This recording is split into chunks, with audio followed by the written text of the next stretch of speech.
உலகின் முதல் நடராஜர் திருமேனி அமையப்பெற்றுள்ள நெல்லை மாவட்டம் ராஜவல்லிபுரம் செப்பறை அழகிய கூத்தர் திருக்கோவில் ஆருத்ரா தரிசன திருவிழா கொடியேற்றத்துடன் தொடங்கியது.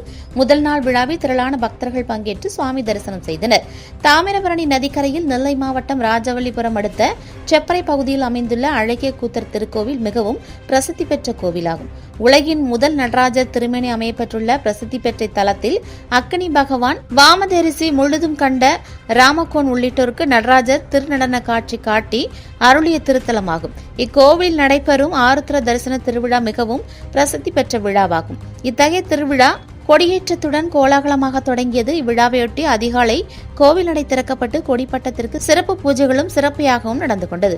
தொடர்ந்து கொடிப்பட்டம் பல்லக்கில் ஊர்வலமாக எடுத்தரப்பட்டு கோவில் கொடிமரத்தில் சிறப்பு பூஜை செய்யப்பட்டு வேத மந்திரங்கள் முழங்க திருக்கொடி ஏற்றப்பட்டு திருவிழா தொடங்கியது. தொடர்ந்து கொடிமரத்திற்கு மஞ்சள், பால், இளநீர், தயிர், சந்தனம் உள்ளிட்ட பல்வேறு வகையான அபிஷேக திரவியங்கள் கொண்டு சிறப்பு அபிஷேகமும் மிக சிறப்பாக அலங்காரம் செய்யப்பட்டு மகா தீபாராதனை நடைபெற்றது. இந்த விழாவில் திரளான பக்தர்கள் கலந்து கொண்டு சுவாமி தரிசனம் செய்தனர். திருவிழாவின் சிகர நிகழ்ச்சியான திருத்தேரோட்டம் ஜனவரி 2ஆம் தேதியும் ஆருத்ரா தரிசனம் ஜனவரி 3ஆம் தேதி அதிகாலையும் நடைபெறுகிறது.